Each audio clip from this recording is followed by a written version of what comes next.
ہر سید کالا نہیں ہوتا اور ہر کالے کو میں سید نہیں مانتا، بھئی یہ ضابطہ ہے۔ زید شہید جیسا نسبتاً کالے رنگ کا سید آ جائے تو میں 1000 گورے اس کے جوتیوں پر قربان کروں۔ وہ حسین کا پوتا ہے اور حقیقی پوتا ہے۔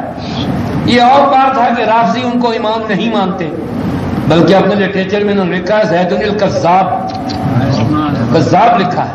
اور اس کی وجہ کیا ہے؟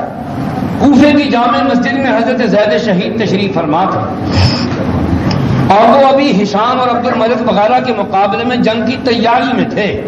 وہ ان کا ضمیر تسلیم نہیں کرتا تھا کہ بنو امیہ کے یہ حکمران کتاب و سنت کے معیار پر 100% اترے ہوں پورے، ان کا ضمیر قبول نہیں کرتا تھا، اور وہ کفر اسلام کی جنگ نہیں تھی،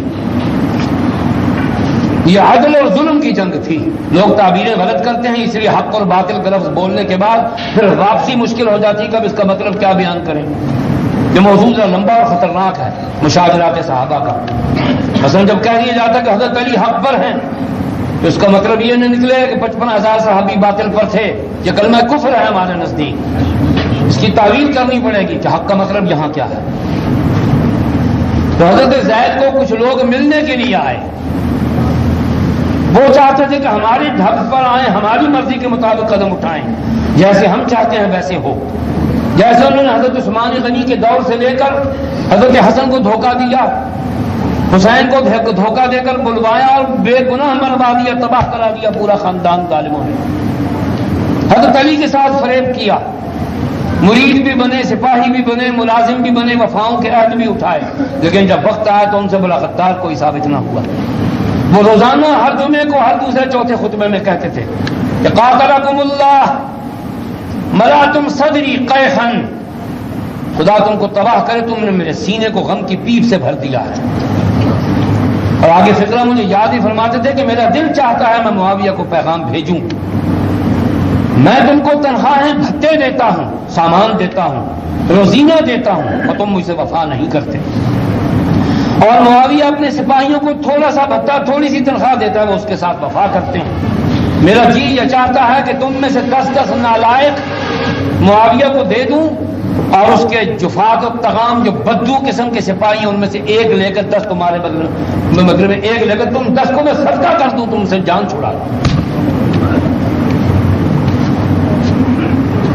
یہ وہ وقت تھا تو حضرت زید کو وہ جھوٹے جو شیعان علی تھے وہ دھوکہ دے کر اپنے ڈھب پر لانا چاہتے تھے۔ تو بات سٹارٹ یہاں سے ہوئی، جیسے حضرت حسن سے ہوئی، جیسے حضرت محمد بن حنفیہ سے ہوئی۔ یا سید، ہم نے یہ سنا ہے کہ انک تمدح ابا بکر و عمر، آپ ابو بکر و عمر کی تعریفیں کرتے ہیں کہ نام ہم یہ اچھا ابو بکر و عمر کی آپ بھی تعریفیں کرتے ہیں، فلما واللہ کیف لا امدحهما لأن علی جدنا قد صلى خلف ابی بکر و عمر۔ میں تعریف کیسے نہ کروں، میرے پر دادا علی نے جب پیچھے نمازیں پڑھی ہیں تو غلط آدمی کے پیچھے وہ نماز پڑھنے والا آدمی نہیں تھا، جس نے نماز پڑھی وہ بھی غلط نہیں تھا، اور جن کے پیچھے پڑھی وہ بھی غلط نہیں تھا۔ میں تو تعریفیں کروں گا تو اٹھے کیونکہ چھوڑو اس کو، یہ بھی بہک گیا ہے، یہ بھی گمراہ ہو گیا ہے معاذ اللہ۔ تو جب وہ رافضیوں کا وفد مسجد سے نکلا تو حضرت زید کے منہ سے ایک تاریخی فکرہ بے اختیار منہ سے نکل گیا کہ رفضونا ہؤلاء واللہ قد رفضونا، چھٹ گئے سنوے بے ایمان، نس گئے، رافضی بن گئے۔ رافضی کا لقب اس دن سے ملا، یہ ہم نے نہیں دیا۔ ممکن ہے وہ رافضی آیا ہوا ہو، وہ سن رہا ہو، سن رہے ہوں گے، اور ان کے سننے والے آپ لوگوں سے زیادہ چوکس، بیدار، باخبر، متجسس، متیقظ، متحسس، جو بھی کہہ لیں وہ موجود ہیں۔ تو وہ یہ نہ سمجھے کہ یہ میں کو بطور گالی کے استعمال کر رہا ہوں، یہ سادات کے گھرانے سے ان کو ان کے تشیع کے جواب میں تحفہ ملا، قبول کیجیے۔ ہم نے نہیں دیا، حسین کے پوتے نے یہ ہدیہ دیا ہے، قبول کرو۔ ہم تو شیعہ کو شیعہ ہی کہنا چاہتے ہیں، لیکن حسین کا پوتا شیعہ نہیں مانتا، وہ کہتے ہیں رافضی ہیں، شیعہ نہیں۔